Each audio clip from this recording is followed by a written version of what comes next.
Let's go ahead and convene this meeting. This is a meeting of the House Energy Utilities and Telecommunications Committee. I want to thank the members who are here and appreciate those from the public that are here today.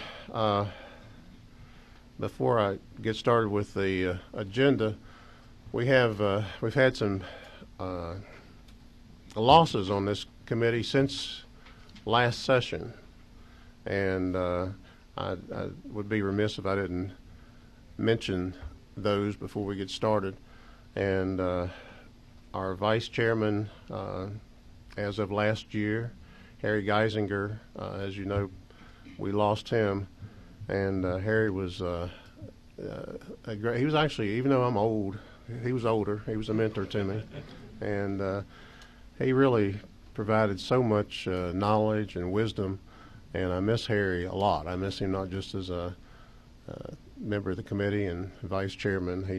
He knew more about a lot of things than I do, but certainly on energy issues, he was someone that had a lot of experience. He'd actually had a position of some type related to energy, I think, in the Reagan administration. He'd been a member here back in the 70s and ran for governor and left, and then quite a few years later came back. So we really miss Harry. And Ben Harbin, who was the chairman of the telecom subcommittee, Ben and I came in the same year, and we were very good friends and worked together down in appropriations for a good many years. And I miss Ben being here. He's now he's on the lobbying side, making a lot of money, I'm sure, and doing a great job. And somebody really lent a lot of credibility to the lobbying part of what goes on down here. Miss Ben a lot, and also the chairman of our I think the energy subcommittee, one of the subcommittees. Mark Hamilton. Mark took left and took a position in an industry up in Tennessee, I believe. So we really miss those people, but most of all Harry. And so it doesn't even seem the last meeting this committee had was in this room, and I had a bill that I presented down there, and Harry actually he was the chairman of the meeting that day. John Carson is now the vice chairman of the committee, and John has a tremendous background, and he's a great Cobb County guy, and he's doing a great job for us. And another Cobb Countyan who I don't think is here right now anyway, I'll probably be here later, and that's Matt Dollar. I've asked Matt to chair the telecom subcommittee. And I know Matt will do a good job with that. So with that, the reason we're here today is to try to gather information. I apologize for those of you back there standing, but gather some information related to broadband,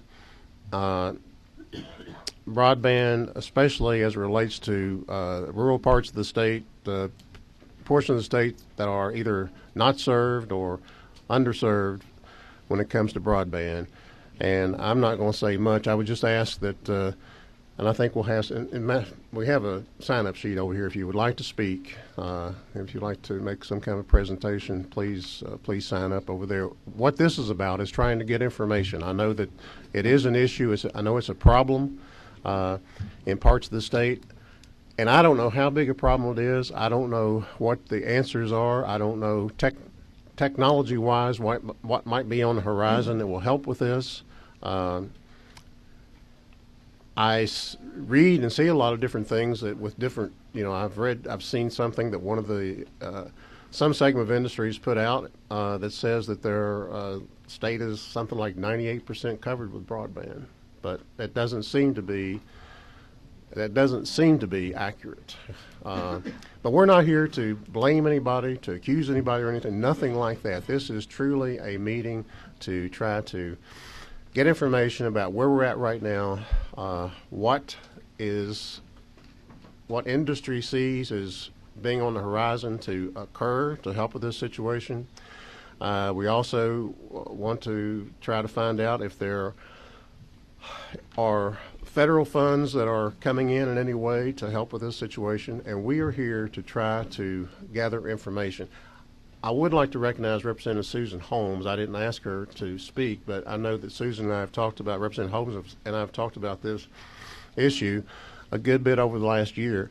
And did you have anything that you'd like, if you do, I mean, you're welcome to, but you don't have to. Now, I would love to, just very, very briefly. Okay, please do. Please do. And my district is Jasper, Jones, Monroe, and Butts County, that area. Just a little over an hour from Atlanta. And folks move down there and think they're going to have internet service and good cell service, and they're so disappointed, so many of them, when they don't have it, and they call me and want to know why. We are concerned because we've got, in those 3 counties, we have a lot of people who have poor service or just not served at all, and we feel like that our students are not getting the opportunities they deserve. Our sheriffs call me, our hospital calls me, our parents are just desperate for better service. And we have great service in some areas, but we just have a lot of areas that are just not served at all. And it's very interesting. I'm a huge Facebook fan. I can keep up with who's died, who's had babies, who's sick. And so Sunday, I put out just a short little message. If you have been adversely affected by lack of broadband, good, cell phone service or internet, please respond. Y'all, within 2 hours, I just had several hundred. And since that time, and so many of them shared it, and I've just heard from so many people. So I just feel very strongly a responsibility to these folks, like all of us do, to see if there's some way, working together, we can provide better service. Thank you. Thank you.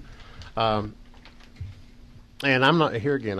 I'm here to listen and to learn, and I don't know, I don't know what we can do. If there's anything we can do, if there is, I definitely want to do it. If there's anything that we can do that's reasonable and something that makes sense to be done, but that's not what we're here for right now. We're here to hear from industry, from people who have input in to us about this issue.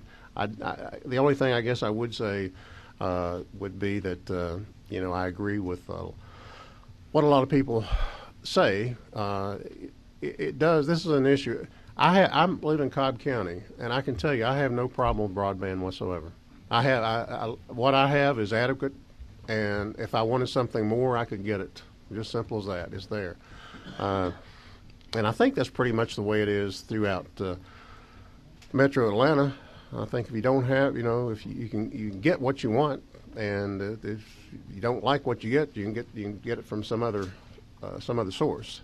But it does create a situation where we have people, and I think it's adults, it's children, people trying to conduct business. It's children trying to do the research that they need to do the homework that they have. So it creates a situation within the state where I don't never like to use the term, 2 classes of people or anything like that, because we're all the same class of people. But it creates situations where it makes it very difficult for people to do the same types of things that other people do. So with that, is Bill Price here? Yes, sir. I'd like to call on Bill Price. He's the Digital Georgia Coordinator, Georgia Technology Authority. And Bill, if you could, Mr. Price, if you could give us a kind of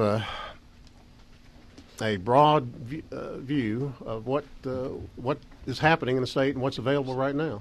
Well, thank you, sir. Thanks for having me here today. We ran the Digital Georgia program from 2010 to 2015, which was a federally funded program, came out of the stimulus program, and the intent was every state got money to work with these broadband service providers around the country to develop maps of where broadband was and where it wasn't, and what speeds and whether it was wireless or fiber or things like that. So we ran that program, and we worked with the University of Georgia and over 200 broadband service providers in the state of Georgia, and we updated those maps every 6 months. I have a presentation I'm going to walk you through and show you the results of those 5 years of gathering data and doing analysis and generating maps. We worked with economic developers around the state. We worked with regional commissioners. We worked with cities and counties, private citizens. And, of course, we do have areas of the state that lack broadband, that's for sure. I guess the good news is if you look at Georgia across the nation, we're kind of middle of the country. I think we rank number 26 in terms of broadband availability in our state. And we do have high speed, and we do have many providers, and we do have a lot of wireless coverage. But yet we still have areas that are challenged. So if you'll let me, I'll walk you through this presentation, and if you have any questions, please stop me. And okay? All right. So again, this first slide just basically is a recap of what this program was about. Part of the program was to develop capacity to use broadband, so we worked with SBDC, Small Business Development Centers at UGA, and we developed digital boot camps for small business, and I think they've trained over 6,000 small business people since we started that program. We did a fiber inventory of schools in the state and found out that out of 2,300 schools, only 90 did not have fiber in them. We supported the Governor's Office of Student Achievement, and they've rolled out funding programs and grant programs to help upgrade the technology in the schools so that they can use the broadband more effectively. We ran a couple of summits. We worked with the Department of Public Health on telemedicine projects. So we did a number of projects that was meant to stimulate and enable Georgia to better use the broadband that we do have, as well as the mapping. So the first slide after that, basically just, if I can turn the page, yep. Again, we set up what we call the Broadband Research Center at the University of Georgia, Carl Vinson Institute of Government. So they maintain all the maps and the data. They have a team of people who have become very expert at taking in data and manipulating it and creating these maps. They're online. They're available publicly. So I put down Eric McCrae, who's the director there, and his email and phone number, and he stands ready to assist anybody that needs more information. Again, we worked with over 200 broadband service providers in the state during the program. And the users of the maps are across the board: county economic developers, commercial developers, power companies, the broadband companies themselves, researchers at universities, and private citizens as well. And it's still up, and it's still getting used today. So if you go to the next slide, this slide illustrates availability of broadband at different speeds throughout the state. A couple of years ago, the Federal Communications Commission said that broadband was defined as 3 megabits down and 1 megabit up, or 768 kilobits up. And if you look, the blonde areas or the vanilla-colored areas are the areas in the state based on those speeds that did not have broadband available to them. And I think it's 262,000 households that did not have access. You go to the next slide, the FCC, I think it was last year, the industry guys can correct me, but the FCC increased the minimum definition of broadband. Yes, sir. I'm sorry. I'll try not to interrupt, but just Go ahead. what is the gray? I'm looking on the thing over to the right. What's the gray? There's a lot of gray there. Gray is unpopulated. Unpopulated. Yeah, it's Okefenokee swamp. Okay. Okay, they probably don't need it. We do have unpopulated areas. Okay. It means there's no households Okay. on so those okay. parcels. Okay. Thank you. Yeah, I did. Now I would tell you that all this data and all these maps, they're not 100% accurate, right? They're good directional. We can drill down, we can zoom in closer, we can do further investigation if, it needs be. The next slide shows you where the FCC changed the minimum speed definition of broadband to 25 megabits down, and you can see now that a substantially larger part of the state would be considered to be unserved by the federal government.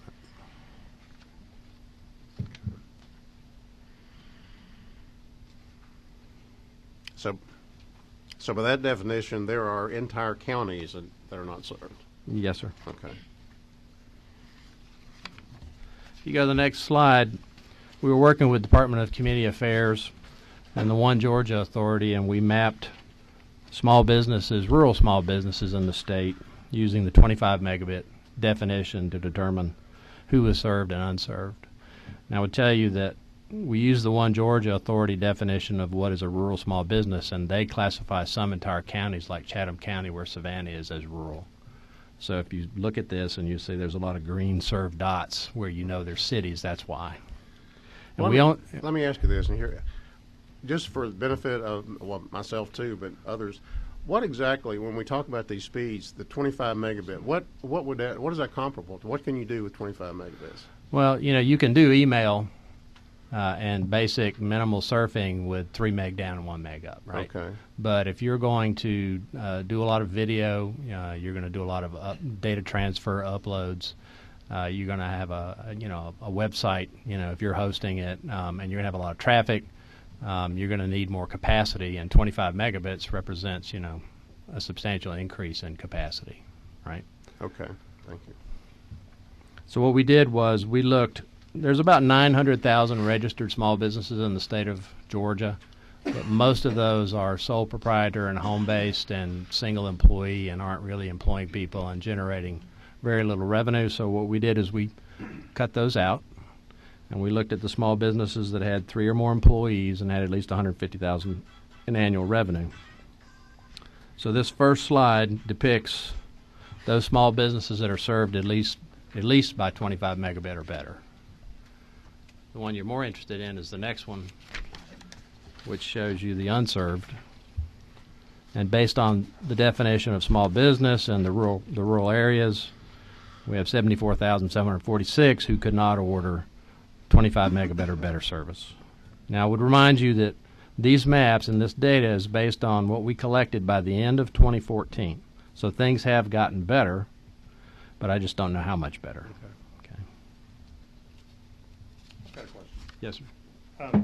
So the federal definition of unserved is anything less than 25. Right. Do we have a sense of why they chose that number? The industry people that are here can probably better answer that than I can. Okay. We were not directly involved with the federal. This is something, that a program that was developed by the Federal Communications Commission, working with the industry, and I honestly don't know the answer. Okay. Because it was not that long ago, I was thrilled to have 6 megabit download speed in my house. I mean, I'm just absolutely thrilled. So, Well, people want to do more, right, of course. right? And of course, the evolution of the internet is becoming very video intensive, and everybody here in this room knows about Netflix, and Netflix consumes large amounts of bandwidth, and so the more you do, the more bandwidth you need. Well, let me ask you this. Now, these maps, is that just for hard cable infrastructure? Or is that What I'm showing you is based on wired, wired? not Okay. wireless service. Okay. Yes, sir. Good question. So the next slide, we've started to gather data on where our industrial parks are and to map them according to broadband availability. And there certainly, as you would imagine, in rural areas, there are some industrial parks that don't have access or have limited access. So I just wanted to show you this to let you know that the Carl Vinson team, they can pretty much map and overlay any data we can get our hands on. As it relates to schools or healthcare or economic development, they can create these kind of maps. The next slide talks about the Federal Communications Commission Connect America Fund, Right. which is a $10 billion fund to upgrade rural broadband across America. Georgia is getting $305 million that is being distributed across Windstream, AT&T, Frontier, and CenturyLink, and that is to upgrade and expand broadband service in rural Georgia. And they are targeted counties, targeted households, and I'm sure the industry folks that are here today can give you more specifics. I just wanted to let you know this is underway, it is happening, and that's going to improve things for rural Georgia. Well, some of that money's already been distributed. two entities in Georgia, hasn't it? I mean, Well, they did a round one where they distributed $30 million. Okay. And that was like a year and a half ago. Okay. And this is a 6-year rollout program. And if you go to the next slide, we do have maps that show how much money is going where and which counties.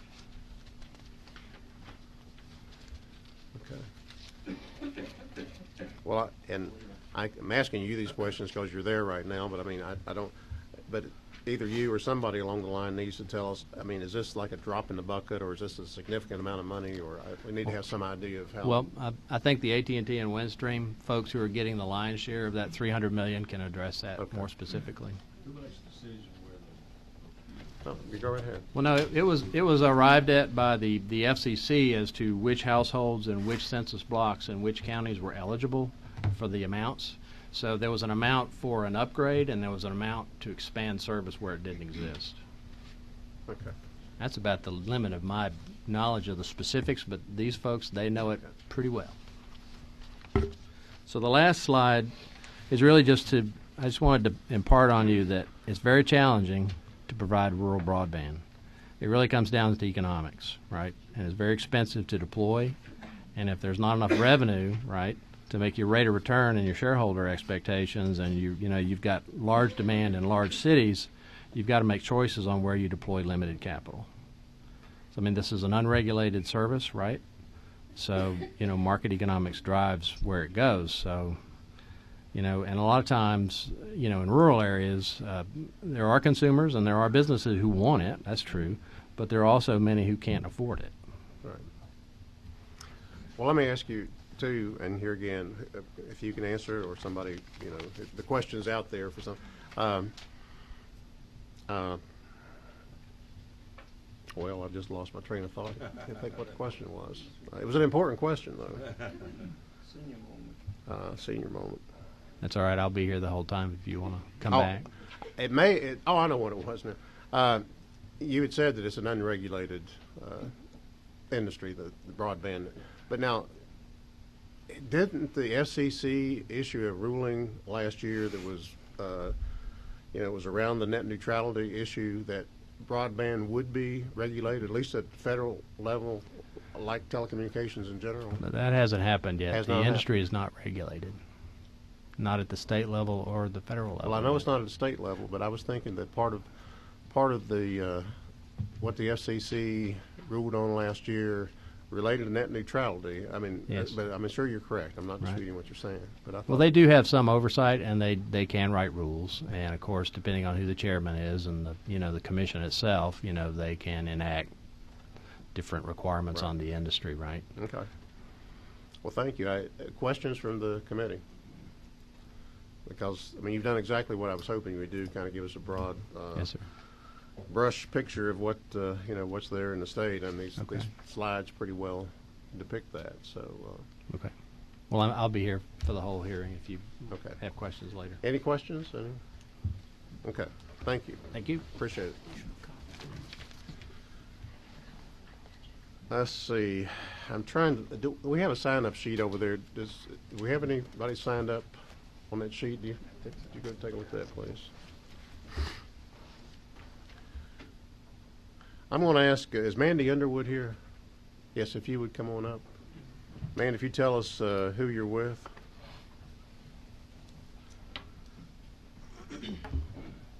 Yes, sir. I'm with the Jenkins County Development Authority. Okay. I'm going to read my story because I'm very passionate about it. That's fine. And a lot of what he told you in this report, I'm going to tell you how we feel at the local level and how it affects us at the local level. Okay. So I'll read my story and then I'll take any questions. That's fine. Okay. So my name is Mandy Underwood, and I'm the Executive Director of the Jenkins County Development Authority. 2.5 years ago, when I started the job of recruiting industries and businesses to Jenkins County, I, along with the chairman of our Development Authority, believed we had to address other issues in our community before we could ask people to locate in Jenkins County. After brainstorming over everything that we needed to address in Jenkins County, we narrowed our focus down to 7 areas: education, medical, housing, recreation, infrastructure, promotion, and retail. We got a great start on the education part of our program by putting 20 students to work in the community.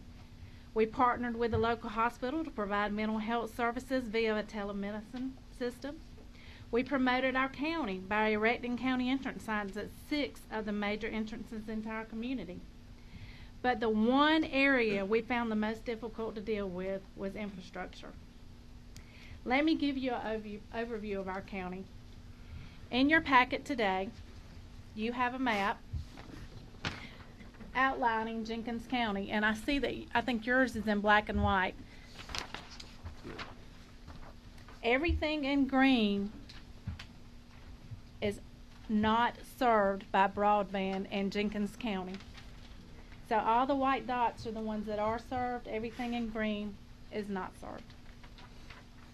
Just one example. What's the county seat of Jenkins? Millen. Millen. If you will notice, it is most of the county. Now keep the map handy, as I will refer to it many more times during my presentation. The school system in Jenkins County has done an excellent job providing every student in the system with a piece of technology to use during class time. That's approximately 1,200 students that either have an iPad or a Chromebook at their desk during school hours. Our school would like to be able to give these students the opportunity to take home valuable resources to use for homework and research. But they can't, because internet service is not provided throughout Jenkins County, because internet service is limited.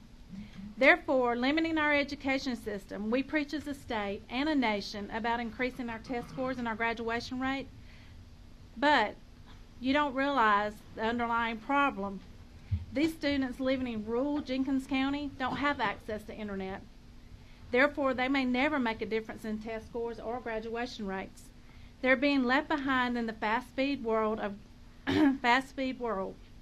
because of their geographical location. They can't compete with communities that have access to the world. Third, how can we attract industries to our community when we can't offer upper management the same resources as large communities? Let me give you an example. A few months ago, I spoke to a leadership group from Athens, 50 seniors at UGA. These folks were entering the workforce within the next few months. I asked the group, how many of you would move to Jenkins County if you knew we didn't have internet access throughout the entire county? You should have seen their reaction. No internet? No, I would never locate here. I would never move to this community if I can't be connected. I was speechless. Each year we recruit new teachers in our community to replace the teachers that are retiring. These are young professionals or young families that would like to move in our community. We can't ask a young teacher to move in our community without internet access. Over 40% of our teachers in the school system commute to work each day. We don't have the amenities to offer without the internet access. The current population of Jenkins County is 9,200. We were as low as 8,300 back when we lost all our industries in 2006-2007. With everything that I've said here today, we are being very proactive.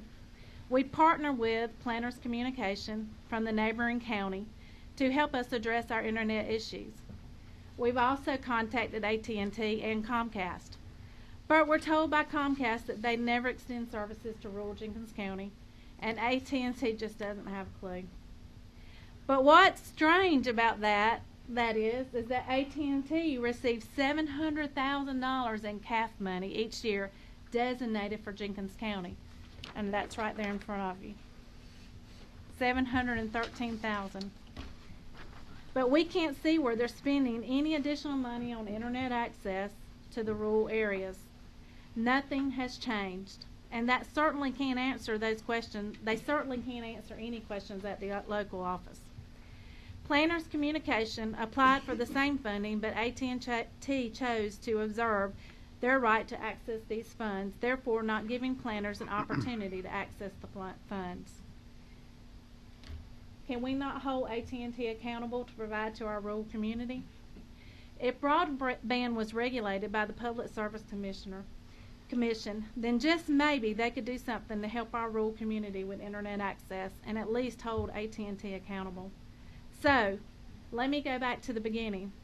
We're attracting new industries, and with the help from Planners Communication, we are now providing high-speed, reliable internet service to our industrial park.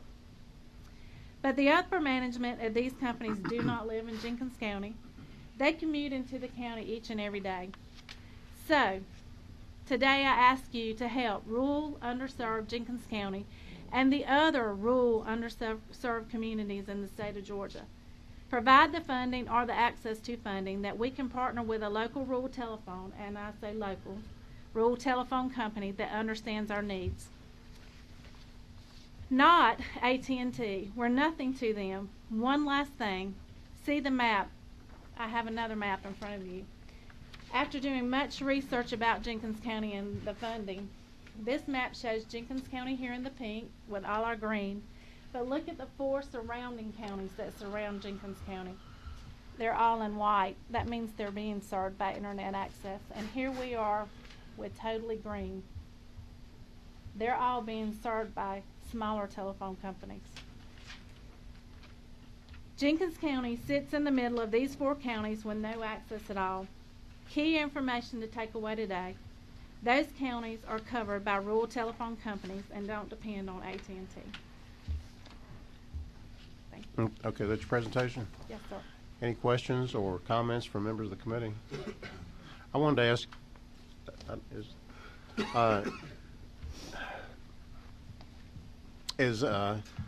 the populations of the counties around there, I was looking at the map here, and like you say, it does look like it's a difference as far as the deployment of broadband. Is there a difference in population? Are those counties much larger in population than Jenkins, or is there any other significant difference?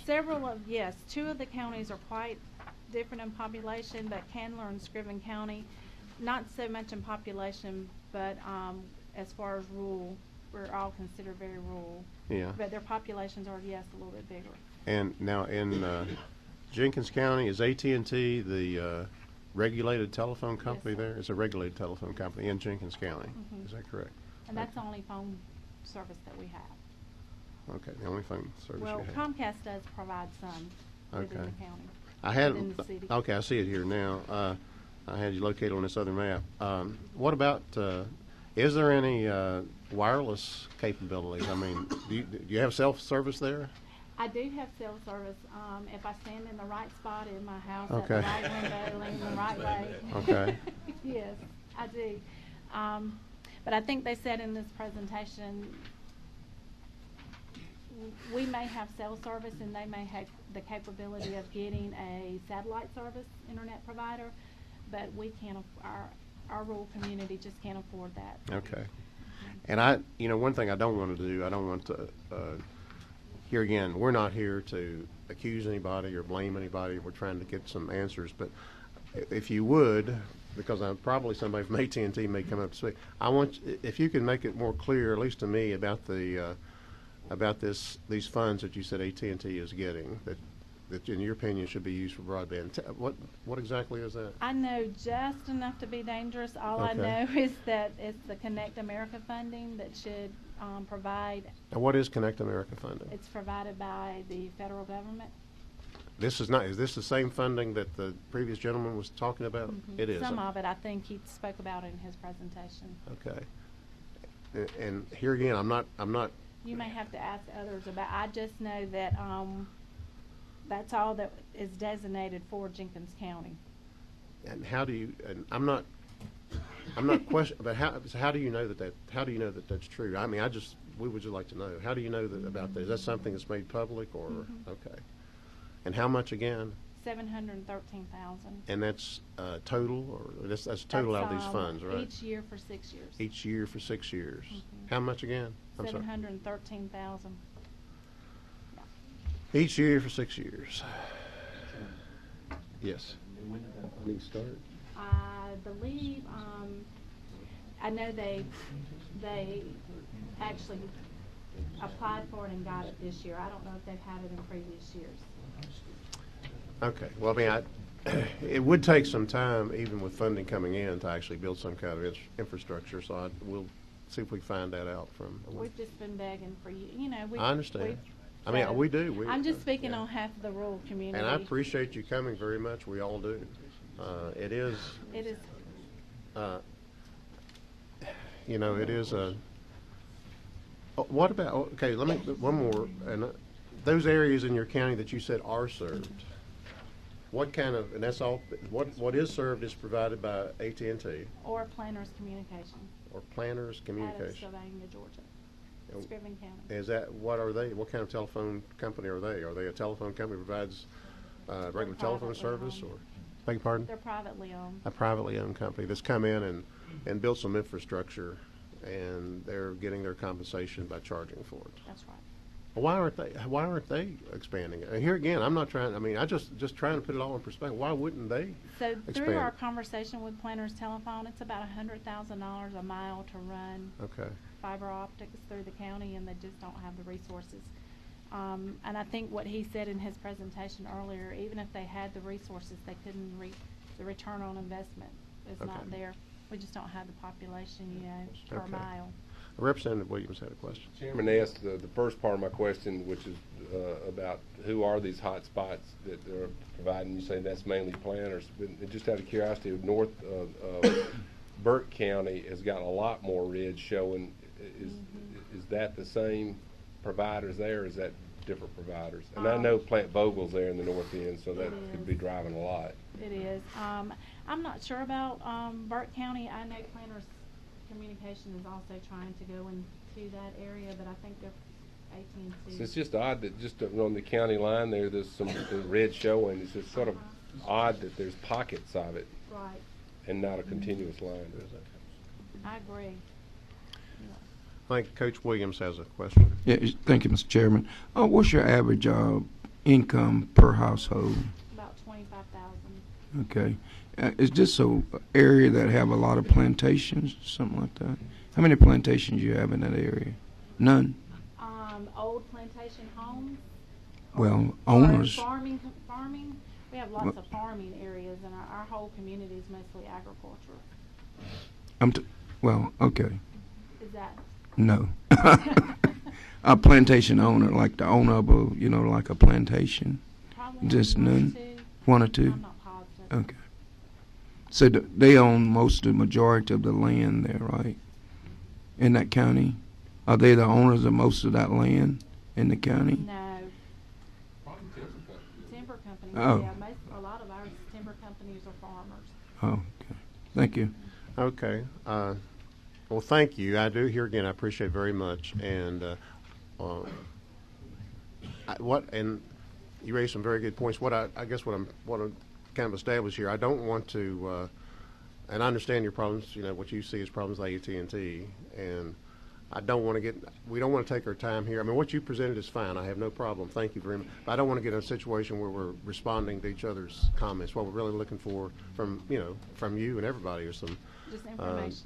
explanation of the problems and how we can address them. So. Well, I appreciate you giving me the opportunity. Oh, absolutely. Thank you very much. Let me see here what we have. Jason Gaunt. Okay. If you would tell us who you're with and make the presentation. Madam Chairman, committee. I'm Jason Gann. I'm Executive Director with South Georgia Regional Information Technology Authority, based out of Calhoun County, Georgia. Mr. Chairman, my name is Clark Harrell. I'm the County Administrator from Mitchell County, Georgia, down in Camilla, and I am the Chairman of the South Georgia RETA, South Georgia Regional Information Technology Authority. Okay. Thank you. Mr. Chairman, Representatives, it's an honor to be here before you today. I would like to just say that we come to you as boots on the ground with wireless internet operation. 10 years ago, a group of counties came together, and that was Mitchell, Baker, Calhoun, Miller, Early, and the commissioners or a couple of commissioners from each of those counties came together and saw the need for high-speed wireless internet in southwest Georgia. Representative Green got involved at that point and helped create legislation to create the authority that I serve on today. In October of last year, we actually rolled out high-speed internet, wireless 4G LTE high-speed internet in 5 of the 7 counties that now make up SG Rita. Jason Gant runs SG Rita for us. We offer 2 megabit service, we offer 5 megabit service, and we also offer 10 megabit service wirelessly. This is a huge economic impact to the counties involved in the SG Rita project.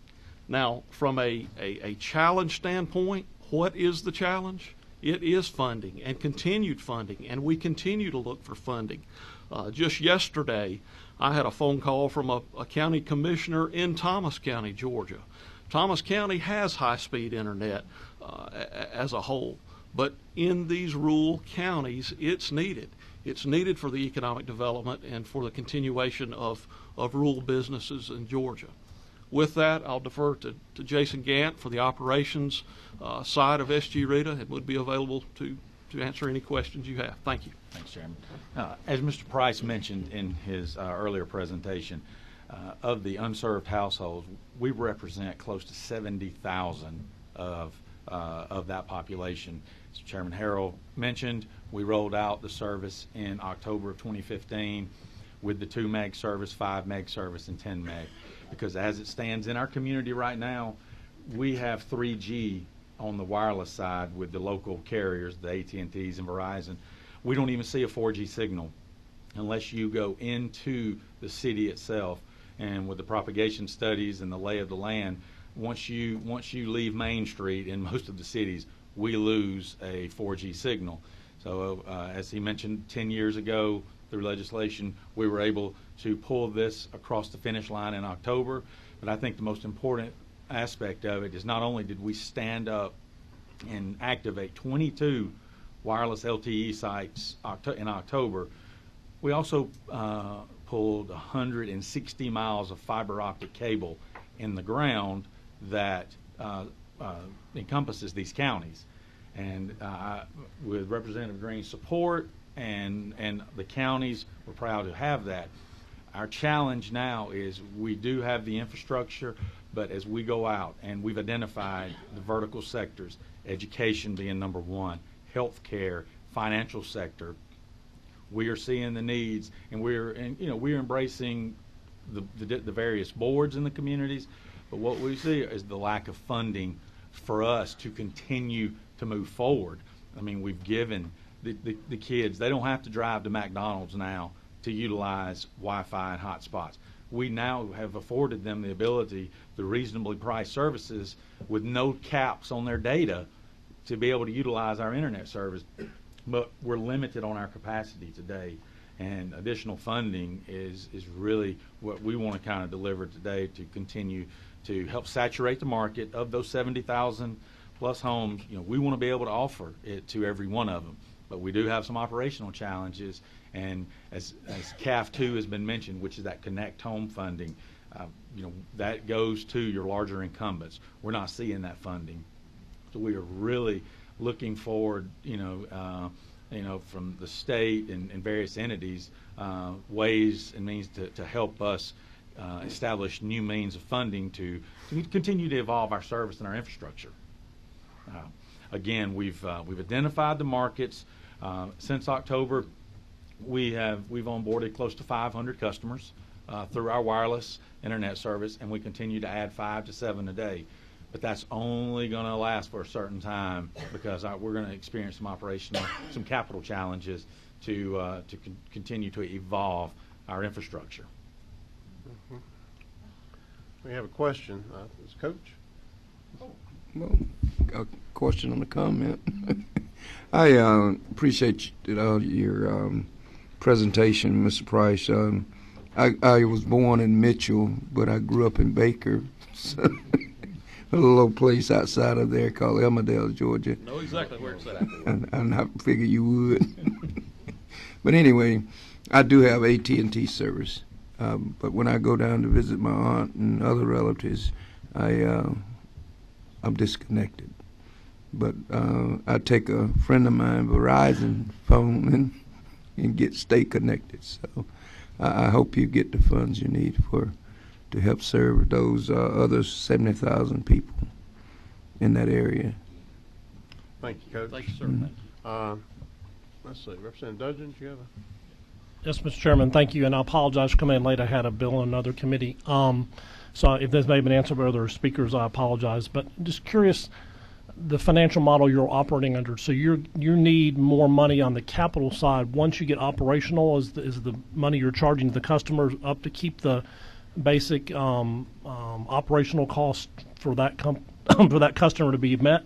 And so your needs are more, in other words, do you need subsidies to even operate for existing customers, or is it really capital that's really your restriction on needing funding from external sources? We were very, very fortunate through this body and One Georgia money to be provided with seed money to start this in about 2008 in that time frame. We were very fortunate to be able to get some additional funding through the Department of Agriculture through the RUS loan program. Those loans at this point are so hefty. The monthly recurring debt service is very, very expensive. We're having to look for things like debt deferment, that sort of thing, to be able to continue the daily operations. We've made this service available to those residents within those 7 counties at a very affordable rate, though we've looked at pro formas and that sort of thing. It's just the debt service that's so expensive up front until we can onboard those customers we need to sustain the system. Okay. What's an example rate for one of your plans? How affordable are you able to make it? Our 2 megabit service is $40.85 a month.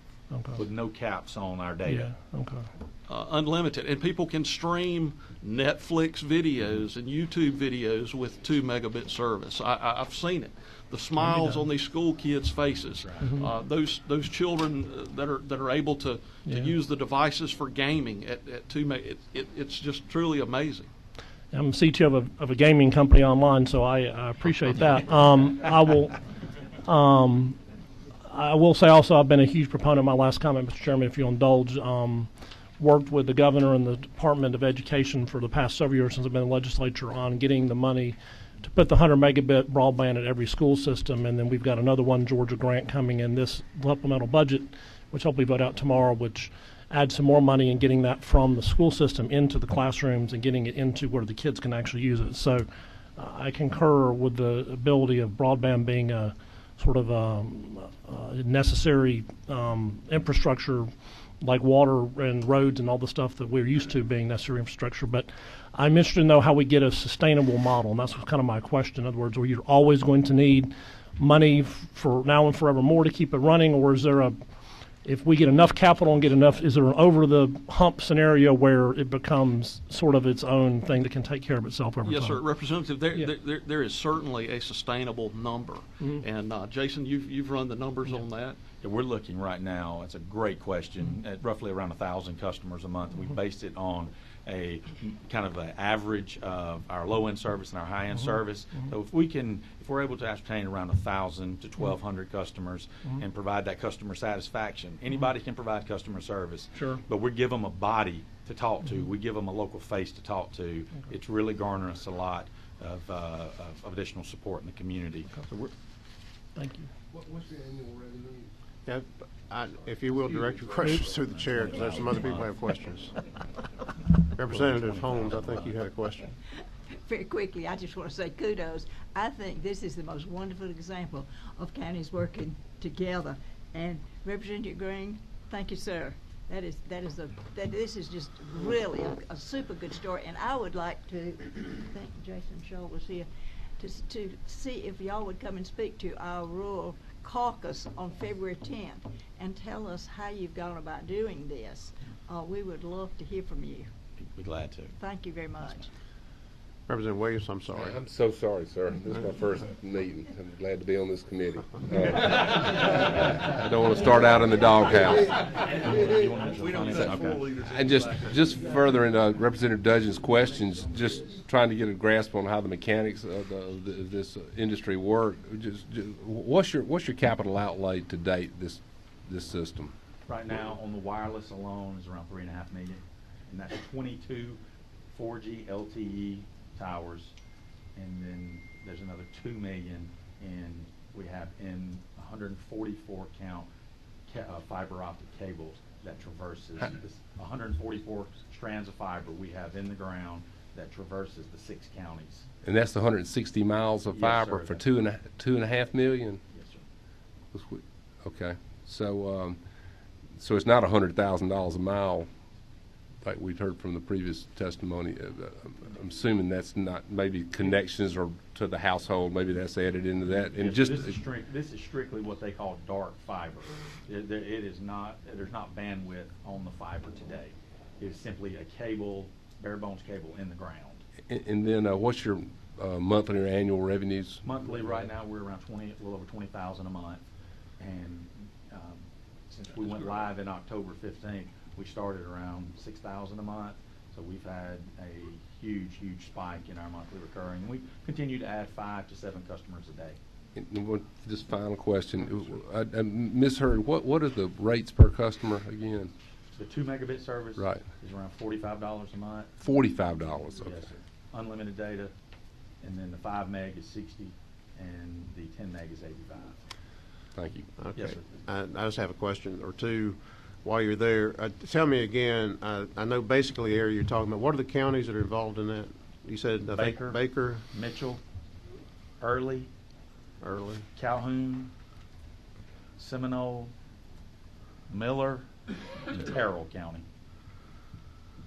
Miller. Okay. Well, so just trying to get a good idea of what. So if I were, say someone were to move down there, and they in one of those counties, would they be? And say somebody moves into Early County, middle part of the county, there's someplace, I don't know what the cities are. Move in there and they need broadband. I mean, is that something that would probably be available through you all, or I mean, now you're talking about wireless. Yes, sir, that's correct. Okay. For the residential side. Okay. We've established a website, and it's sgreta.org. Okay. Go to the website, and there's a coverage map. And what does SG-RETA stand for? South Georgia Regional Information Technology Okay, gotcha. Authority. Okay, thank you. And yes, sir, so they could plug their address into the website, and it would take them to their location on the map, and they would see if they're eligible for our service. Okay, now eligible, what would establish eligibility? It's color coded, and it's color coded by a 2 megabit service, a 5 megabit service, and a 10 megabit Okay, service. okay. I mean, I'm just trying to get an idea. Yes, Here sir. again, we're trying to figure, I mean, I'm thinking about these people up here, the 9,200 people in Jenkins County. I'm just trying to figure out, what's a good, I mean, maybe what y'all are doing is a good template for it. I don't know. Mr. Chairman, it is the proximity to the tower itself Right. is what it is. Location is key. So are those multi-use towers? I mean, different companies have. We sought out the cheapest solution that we could, and that was to do intergovernmental agreements with our neighboring cities for their water tanks, Okay. using infrastructure like that to be able to provide the service as cheap as we could.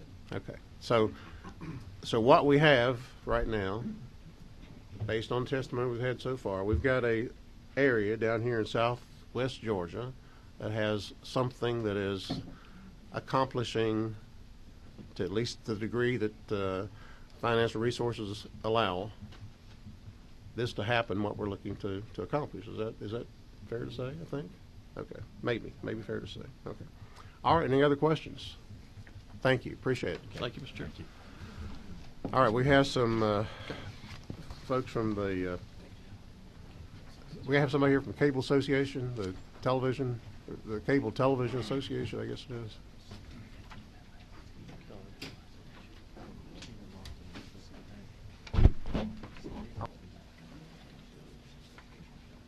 All right, AT&T.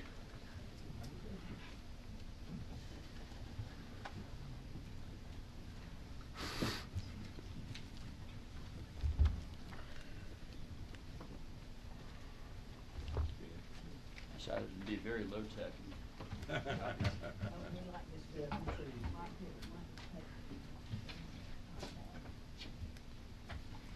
And we know that AT&T is not as good as Alexander Graham Bell might have said, but it's not as bad as other people might have said. So somewhere in the middle. Worked there 17 years and proud to be employed. Thank you, Mr. Chairman. I will promise I will not run through the entire doc because you would be bored to death probably.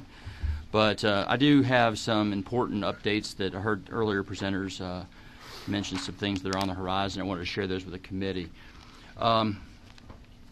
At AT&T, we've been proud to we serve about 50% of the land mass of Georgia on the landline side, and just about 100% of the land mass on the wireless side. I'll get into that a little bit later, but we have a long history of providing broadband to all of Georgia. We have 178 central offices. Anybody who understands telephone network, you have a central office in a town like Millen, which then is like a spider web of wires from there out to the rest of the county or city or whatnot. And all 178 of those wire centers are equipped for broadband, have been for over 10 years. Okay. So we have invested a lot of money in the state of Georgia over the last 15 years to provide broadband to many Georgians. First slide here shows you a little bit about our wireless network. This is a really good news story. Anybody who had AT&T service, 10 years ago on the wireless side, I'd get constant complaints that if they went to South Georgia or Middle Georgia sometimes that they wouldn't be able to get coverage. And we had some real spectrum limitations in Central and South Georgia going back decades, and that has to do with the wireless spectrum we own the licenses to from the Federal Communications Commission. So if you don't have wireless spectrum, you can't build a network. Well, fortunately, over the last several years, we've acquired some other companies, including the old Altel, if you remember Altel, and expanded our coverage greatly. You can see the maps here at the end of the year in 2013 is on the far left, going up to the end of the year last year, just a month or so ago. You can see this is data. This is data coverage. You can see we had a lot of holes in our network, or a lot of 3G or 2G coverage as of the end of 2013. As of the end of 2015, you can see it's a much improved picture. Very proud of that. That took a lot of investment, and I think we put our money where our mouth is. We spent over the last 3 years $5.4 billion with a B in Georgia, building our landline and wireless network. So I think we've committed a large amount of capital, and we're actually the largest private investor in the United States for about 3 years running. Okay. Now this includes wireless, what we're looking at here, right? That is wireless, actually, that is just wireless. Yeah. Our landline network, I didn't have a slide in there about our landline network because it's much harder to map. Okay. And actually, we don't divulge broadband mapping on the landline network unless we do it in conjunction with things like the National Broadband Map. Our information is in there, but it's compiled together with all the other carriers. For competitive reasons, we don't divulge those on a case-by-case basis. As I said, if you go to the next slide, we invested $5.4 billion in Georgia from 12 to 14, 3-year period of time. We did about 27 network upgrades around Georgia. It includes new cell sites, fiber in the ground, etc., to provide broadband to Georgia citizens. In fact, just last year we launched GigaPower, which is our newest product, which is fiber to the home, which provides up to 1 gigabit of speed to each individual home. And we have that up and running in 17 cities today throughout Georgia, including areas like Covington, Cartersville, Rome, Noonan. So not just Metro Atlanta, not just Atlanta proper. And we have many other cities we're going to be heading to soon. And as soon as we add enough customers in those areas, we'll announce those as well. But we're continuing to invest in that area. It was mentioned earlier what kind of speeds are necessary to do things on the Internet. The next slide kind of gets to that. consumer demand is asking for more and more speed over time. When we first launched high-speed internet service in the late 90s, was when I first started with the company, we provided one flavor of broadband. That was 1.5 megabit service, DSL service. That was our product, our one product.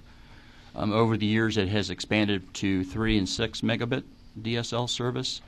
And now we're providing things like UVerse, which the General Assembly cleared the way for in 2007, which goes up to 24 megabits in many cases, and sometimes up to 45 megabits per second.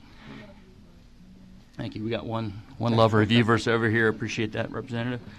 And then the GigaPower product will go up to 1 gigabit, which is more speed than I can imagine what I'd do with it.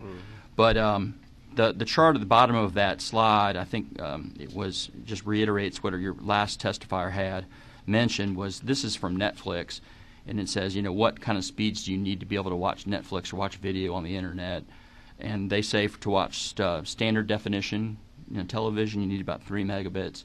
In order to watch high definition, you need about 5 megabits to watch those channels on Netflix, which is a very popular service. So that gives you some idea what would be necessary as a minimum if you want to stream video over the internet.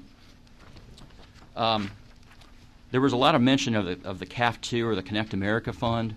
Let me give you some details on that to correct some of the record as well. AT&T last year committed to the FCC to accept $427 million per year of funding from CAF2. That goes to all the states we serve. I think it goes to 18 of our 21 states we serve. I think there were 3 states we did not take the money in. Georgia is one of the ones we did take the money, fortunately. That provides more than $25 million per year in Georgia for 6 years to build broadband to homes that are either unserved or underserved. The FCC picks the census blocks that are eligible for us to spend that money in, so we can't just spend it wherever we want to. It has to be in one of those eligible census blocks. And to use that money, we'll serve more than 67,000 homes throughout Georgia in those eligible census blocks. Now, to correct one other thing that was said earlier, that money is not designated to a particular area. We get to choose within the census blocks that are eligible where we build it. So that it is not dedicated to a particular county or city. Those are simply eligible areas.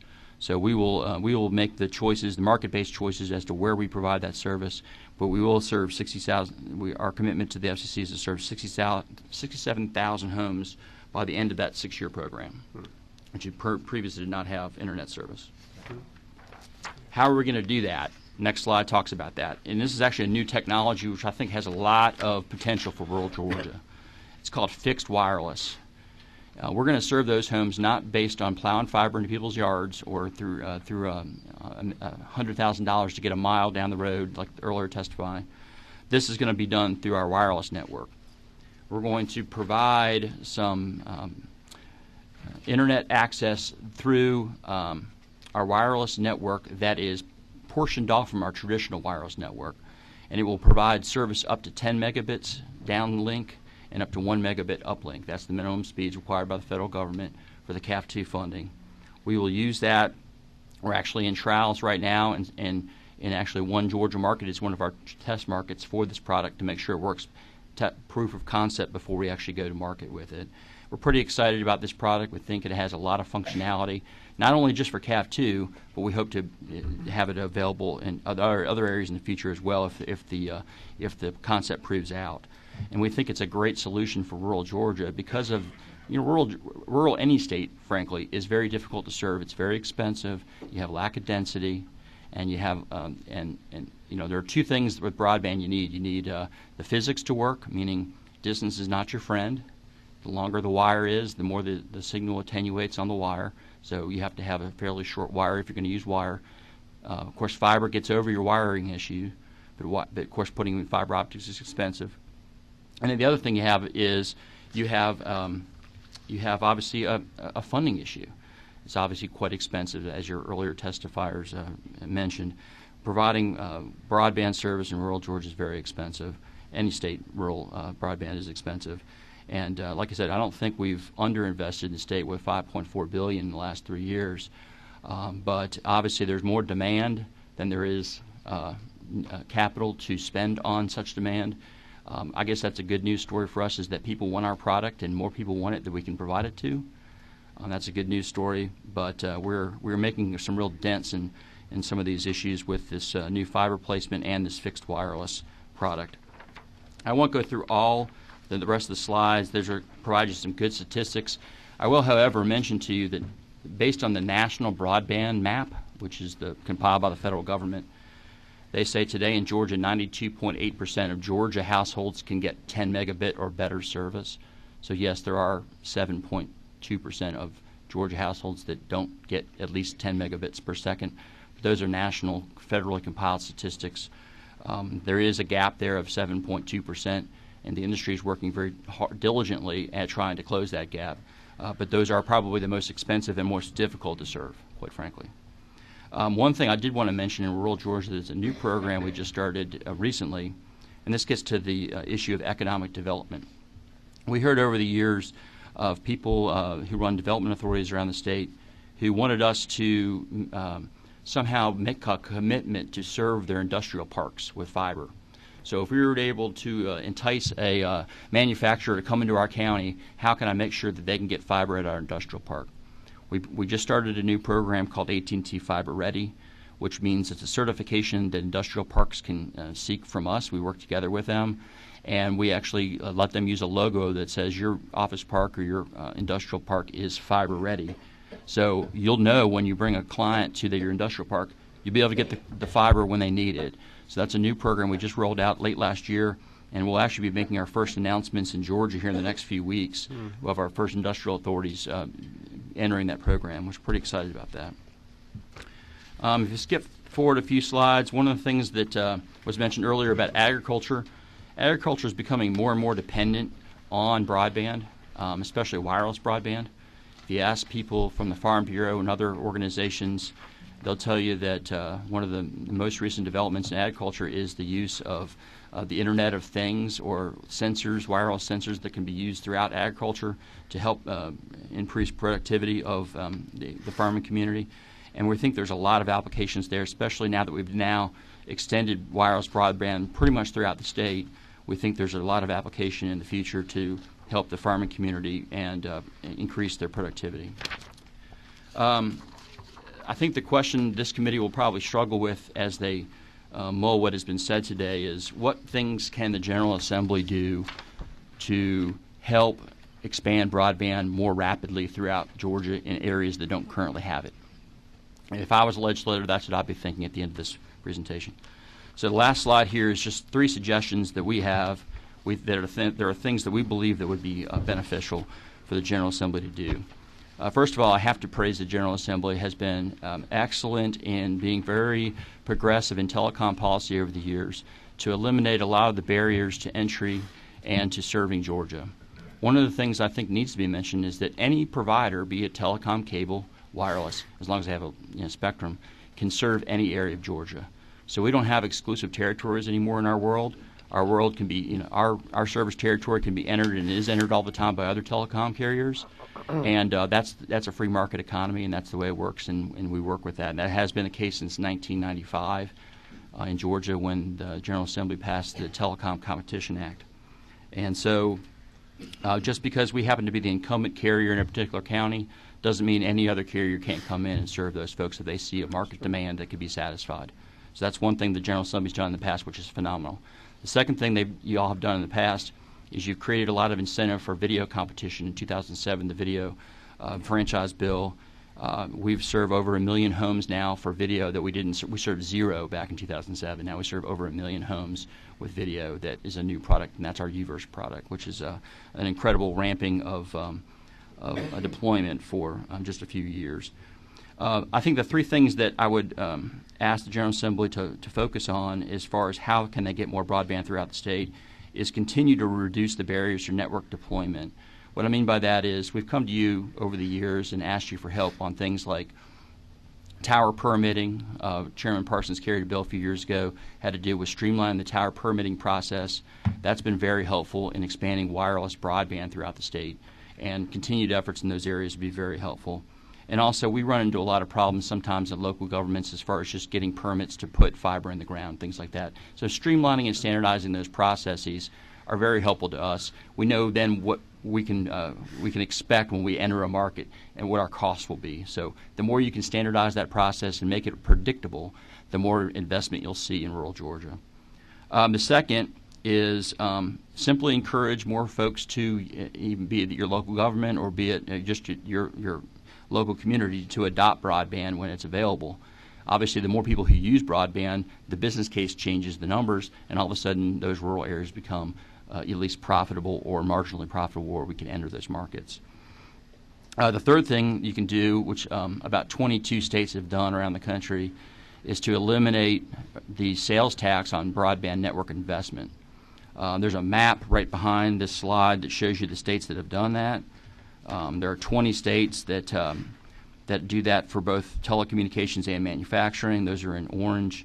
The two in light green are the two states, I think it's Mississippi and Connecticut, that have actually just exempted broadband equipment from sales tax. What that does is that lowers our cost of investment. So if we do the numbers and look at a market and say, well, there's no way we can make a profit in that market because the density, the lack of density, lack of penetration. If you eliminate the sales tax, that reduces our cost by 7%, 8% across the board. It makes the math different in a lot of cases. And we would, and Representative Parsons, Chairman Parsons, you introduced a bill last year, House Bill 469, that would do exactly that. So we applaud you for doing that. Those are some of the things that I would point to as far as things the General Assembly could do to encourage more private investment in these rural markets, and I'd be glad to answer any questions. Any questions? Somebody, Representative Dollar, I think, had one first. Thank you. So to go back, what's the name of the fund, the federal fund? Connect America Fund. Yeah, when that's allocated, it's not allocated by county or city. It's just a pot of money. Correct. Okay. And we have eligible census blocks throughout the state that have been identified by the FCC that we have to spend it within, but they let us choose where in the state to spend it within those categories. Okay. And it's in the second year of funding for that? No, we just literally announced we'd take it last fall. So Okay. I believe maybe I don't know if we've even gotten the first round of funding out of that fund yet, but it's a 6 or 7 year program. It's about $25 million per year for Georgia. And we're in the process right now of developing plans as to where we'll serve with that money. Representative Teasley, I think, had a question. Kevin, thank you for your presentation. You mentioned that there are 92.5% of Georgians that have access to 10 megabit or faster. Do you have any way of knowing the percentage of people who have 10 megabit available and take advantage of it? For instance, in my case, I think I've been offered 75 meg where I am, but I'm only taking 25 or whatever, Right. where they don't take full advantage of the 10 megabit. Do you have any statistics? I could try to find some for you as far as what the take rates are by speed. I've never seen that, but I'll ask and see if we can drum up some statistics. I mean, a good example of that is I live about 1.5 miles from this building, and I have available to me 24 megabits. I only subscribe to 12. I don't feel I need more than 12 because I've never found anything that I can't do with 12, frankly. Now, would I love to have a gigabit in my house? That'd be great, but I don't have that available to me. And I heard earlier a comment from folks that said that if you stand on one leg in your house and you get the wireless signal, that's not unique to just rural Georgia. That's true in urban areas as well. It all has to do with tower placement and our ability to provide tower siting in an efficient manner to provide signals. So that's not unique to rural Georgia. That's actually true in every suburban or urban Georgia as well. It just depends on where you are. Let's see, who's next? Coach, do you have a question? I do. I think you may have answered my question because being a retired teacher for 35 years, I'm a good listener. I heard you said you live about a mile from here, but earlier you said that if you was a legislator, this is the election year. I'm just wondering, do you live in District 87? I live in Margaret Kaiser's district. I think she's retiring, but I think I don't know that I could. Just checking. Coach, we're looking for somebody for your district, just in case you wondered. Well, I heard that though. Seriously. No, Bring them on. We're proud to have you, Coach. You add a tremendous lot to this this committee. Appreciate you. Anybody else? Yes, sir. Representative Frazier. Kevin, thank you also for your presentation. And you talked about the 16, possibly 16 counties or cities. I'm just trying to see, would Augusta be considered in one of those areas? Actually, I wouldn't be surprised to see an announcement quite soon in the Augusta area, although I'm not publicly announcing that. All right. I just wouldn't be surprised to see it. Thank you. Yes. Representative Raffensperger, do you have a question? Chairman Dollar. I'm good, thank you. You're good? Okay. I did want to ask you this. Do you think that that as far as deployment of broadband, because of the cost of the infrastructure, the cable infrastructure, the light guide and all that, isn't the future of it probably wireless, though? I mean, isn't that, to be able to deploy this in the rural areas, isn't it really wireless that is the probably, I mean, I don't know. I guess I'm asking you. I'm shaking my head yes, but isn't it? Yeah, it really, to a large extent, is. And the reason for that is, well, two reasons. One, technology continues to advance. So, you know, when I started carrying a BlackBerry, I mean, I got Edge. Remember the Edge? You put Edge on your phone, and that we thought that was really high speed. Yeah. Now LTE, you know, you can go. I mean, the other day I was out front of the building, and I got 68 megabits download speed on my phone. I just tested it to see how fast it would go. So I got 68 megabits right outside this building on the wireless network. Those standards will continue to evolve and get faster and faster. So I think that is the future. Plus, it's a much more efficient technology as far as covering rural households because of lack of density. So you don't have to run fiber to each individual house. Because as you probably know, you know, the old copper network we used for over 100 years is distance sensitive. So if you put a signal over a copper cable, it will only go a certain length before it dissipates and goes away, attenuates and disappears. So for our traditional DSL network we first launched in 1999, that 1.5 megabits, you get up to 18,000 feet on a copper cable. Well, now UVerse, when you go 24 megabits, you'll be lucky to get 2,500 feet. So the faster you want to go, the shorter the copper has to be. So you can see where that would run into problems in rural areas. So I think, yes, to your point, yes, I think wireless would be a large component of the answer. So, who had a question over here? Just real quick, Yes. you say these cafe dollars are driven by poverty, not just census districts, not poverty census districts, but so I don't know the answer to this, obviously. How many people live in this? Is the census districts population driven, or is it are they various sizes? So I'm just trying to get a grasp on how many people, on average, is in a census district. I don't know the answer, but I could find it for you later. I do know that what we've committed to the FCC over that 6 to 7 year period is to build, I think it's 67,000 homes with broadband at the end of that period of time. So that's how many we'll reach So at the that's end. the answer to the question then. But those markets, like I said, are under evaluation right now as to where we go with that money. Okay, thank you very much. Appreciate it. Windstream, I think I saw somebody from Windstream here.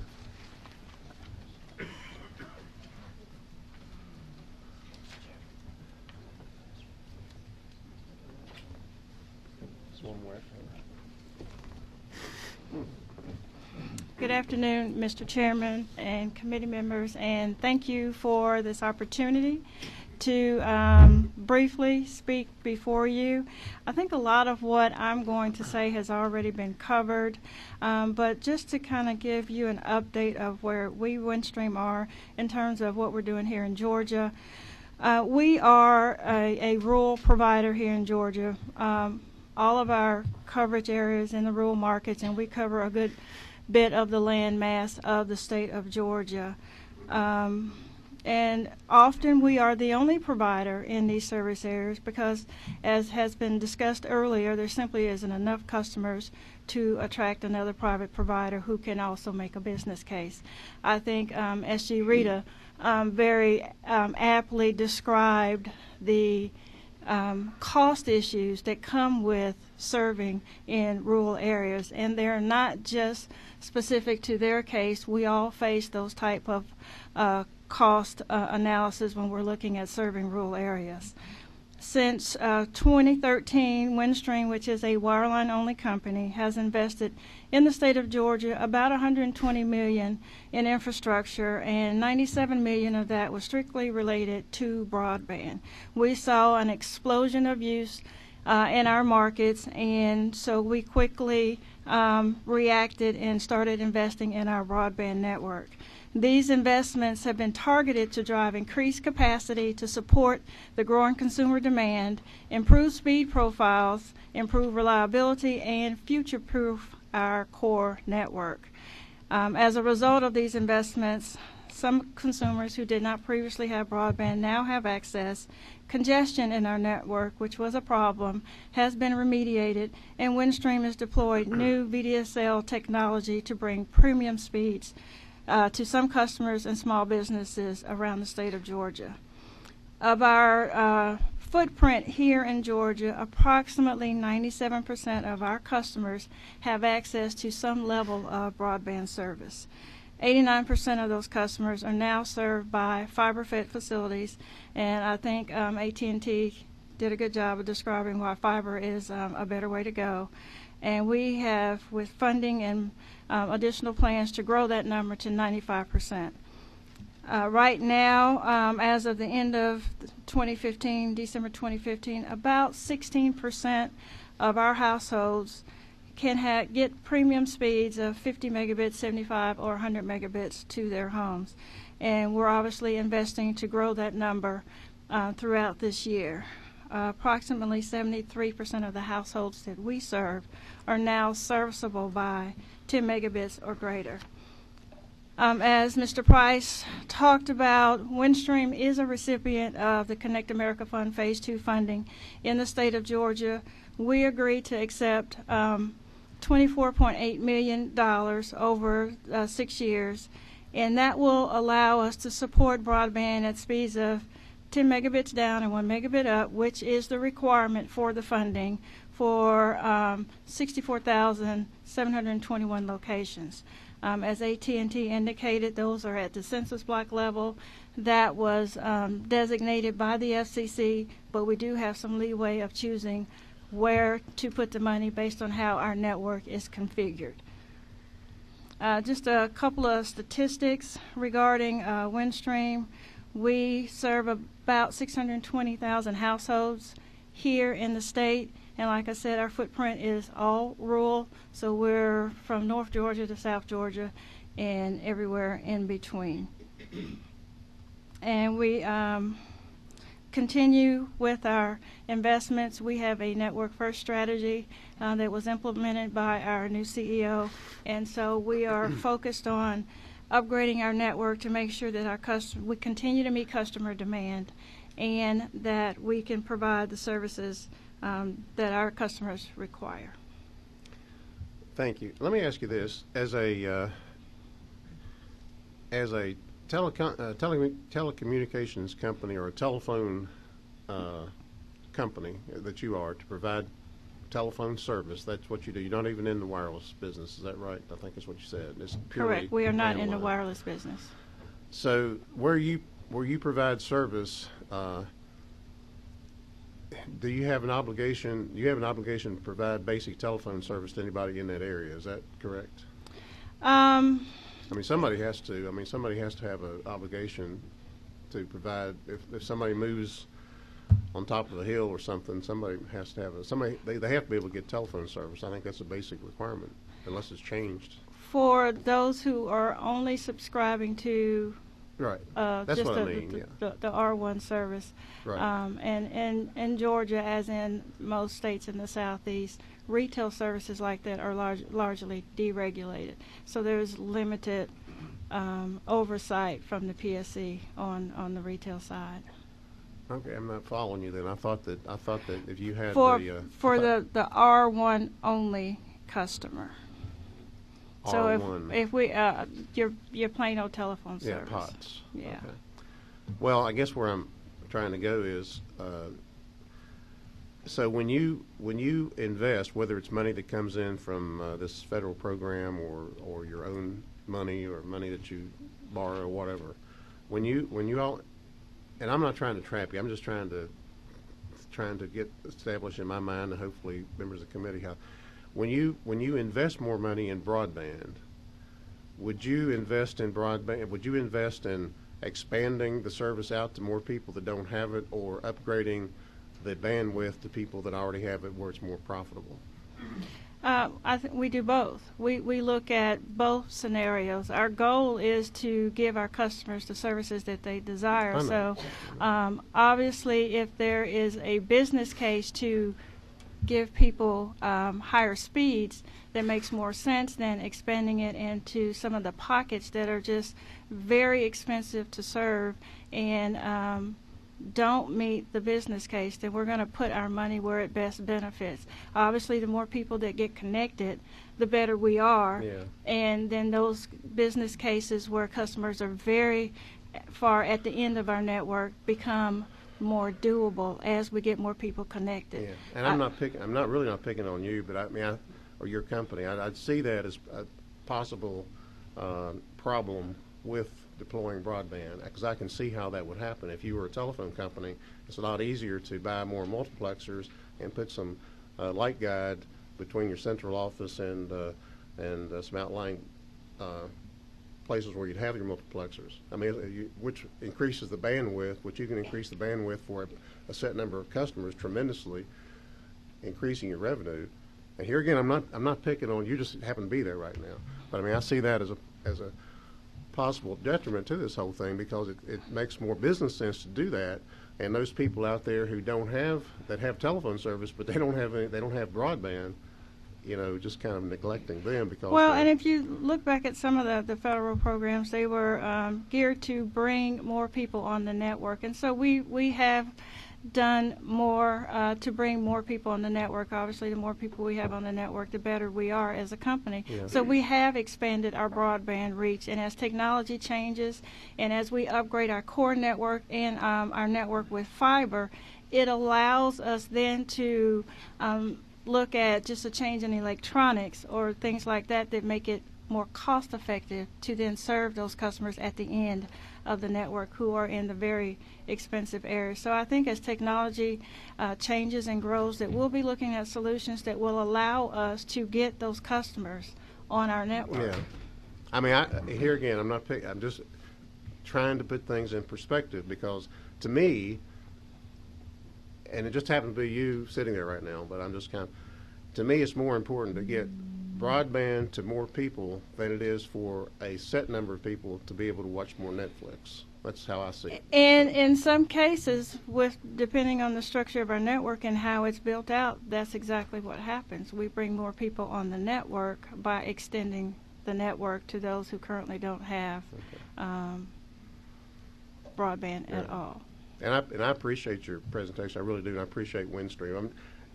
I'm just trying to put things in perspective of what, you know, I think we gathered here today about, and that is how do you get broadband access? How do you get broadband deployed to more people that don't have access to it, to where the kids can't they can't Google things and get information. And, absolutely. You know, and I think AT&T talked about some solutions, and one of them is, and even others have mentioned, is where there is service, where there's people are not at the take rates, more people to take the service that's available to them. Obviously, more people on the network, the better off we are. And barriers could include the permitting and those sorts of things that make it difficult.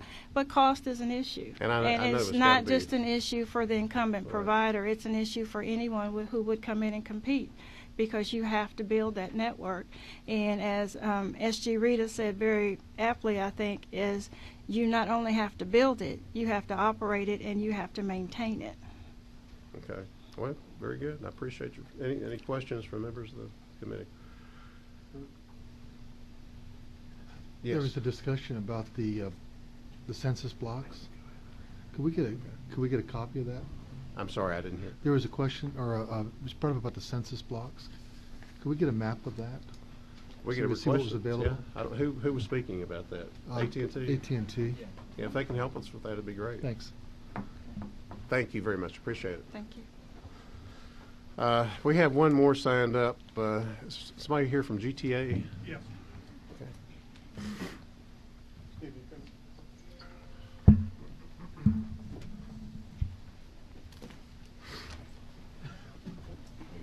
Good afternoon. My name's Tom McCabe. I'm here on behalf of the GTA, but I'm employed by TDS Telecom. We provide incumbent local exchange service down in Camden, up in Blue Ridge, and in Nelson Ball Ground, as well as out of Pulgus. And with me here is Stephen Milner. He's with Planners Telephone Cooperative, which was mentioned earlier today. Much of what was discussed today, the rural incumbent telephone companies in Georgia have done an excellent job in getting broadband services out to their rural customers.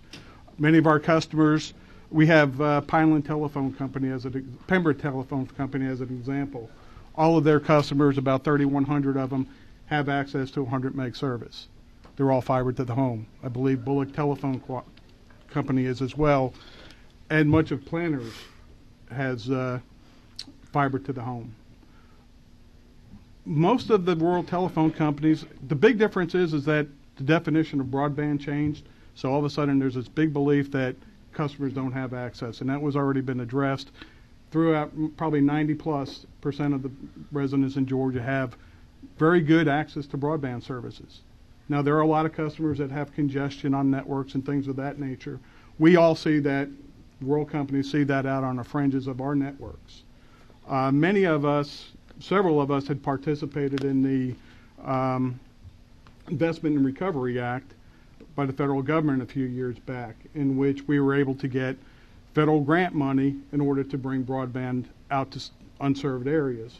And just as an example in terms of cost, up in Blue Ridge in Fannin County, we spent $1.2 million, of which 75% was part of the federal grant, 25% of that was a company match. That only served 250 customers. So when you look at the cost of providing service out there, it is very, very expensive in those rural markets. One other thing I wanted to touch on was the CAF funding that's been discussed earlier today. That has nothing to do with the rural telephone companies in Georgia. The AT&T, Windstream, CenturyLink, Frontier, Fairpoint, they're the larger telephone companies, and the FCC and they're all classified as price cap companies. We are all rate of return companies under the FCC. The FCC has carved us out completely, and they are in the process now of looking at revamping the Federal Universal Service Fund. And in doing so, they're now driving us. In the past, the fund has always been based on supporting high-cost areas, which Georgia has received a lot of money in high-cost support from the federal government.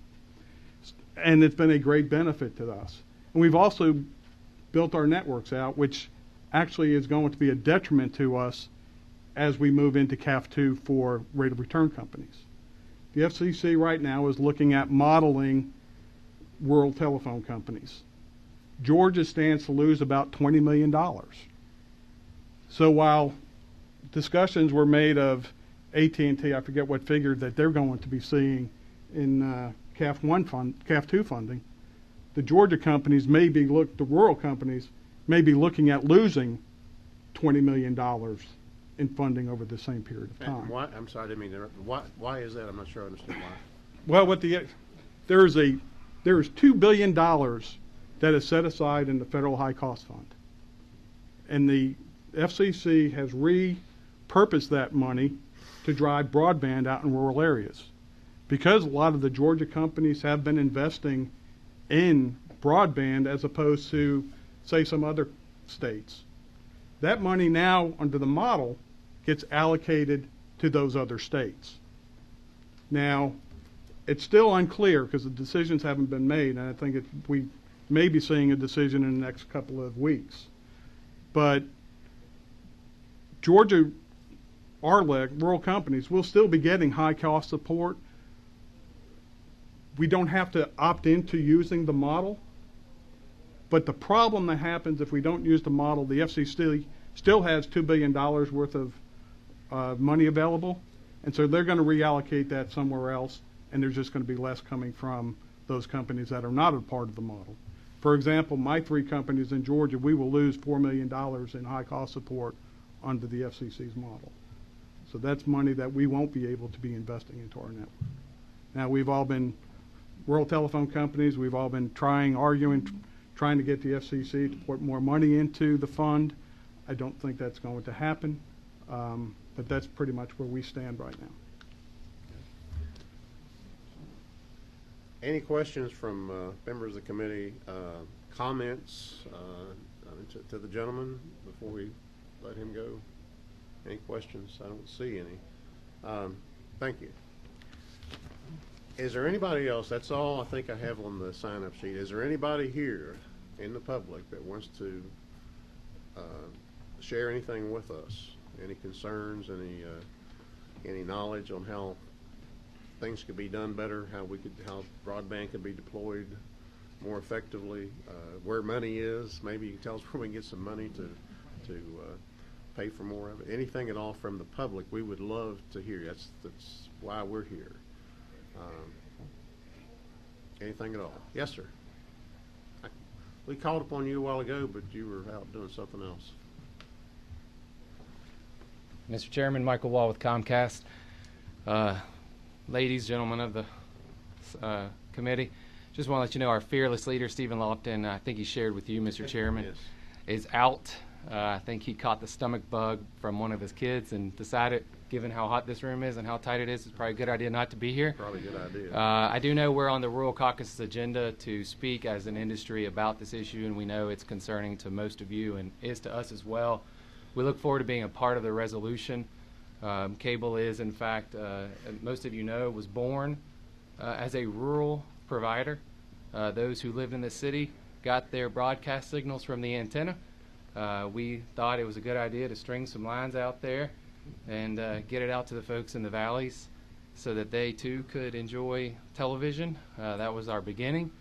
Then we obviously adopted the cable broadband modem to the home to obviously give competition to our friends in the Bell companies to give us the internet age we have today with the speeds that, as some of you know, we've announced up to 2 gig here in Atlanta. So it's coming.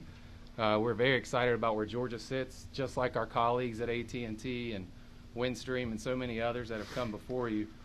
We think the private industry's done a pretty good job. There's obviously some places where we've missed because of the cost prohibitions there are.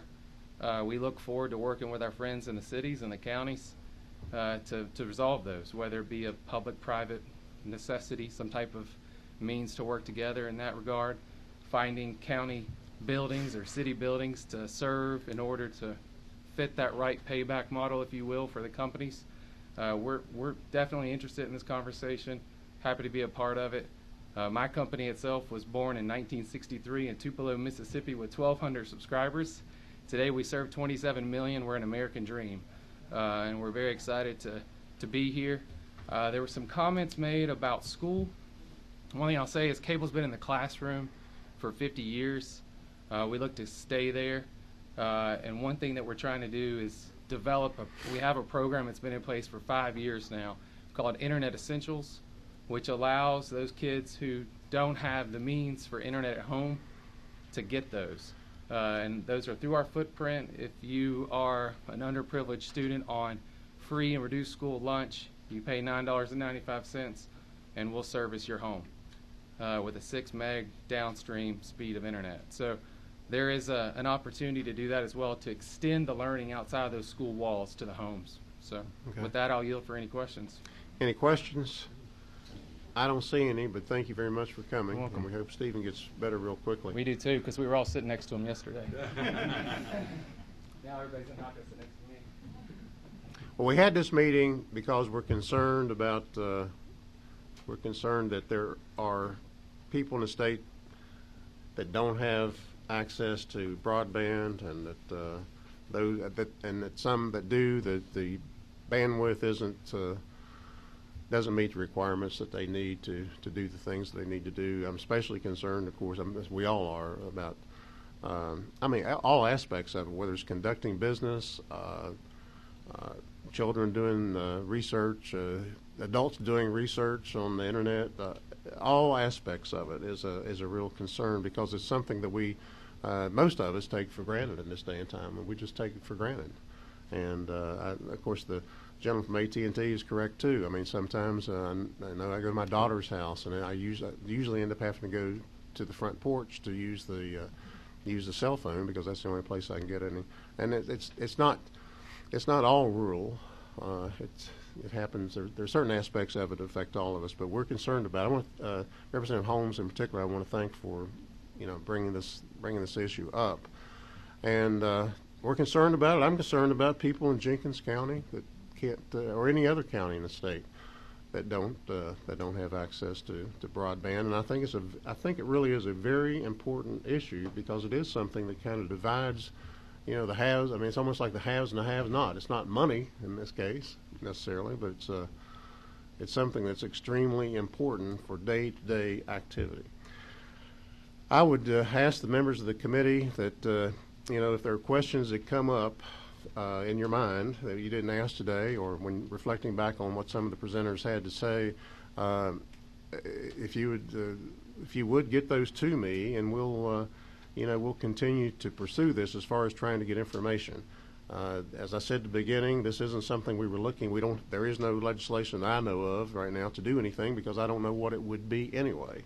But as you have questions or concerns or thoughts about what we could do to help with this situation in the state, let me know, because as the session goes on, even after the session for that matter, we want this to continue to be on the forefront of what we can do for the people of the state. Any comments or anything from members of the committee? With that, I think we're ready to conclude. Thank you very much.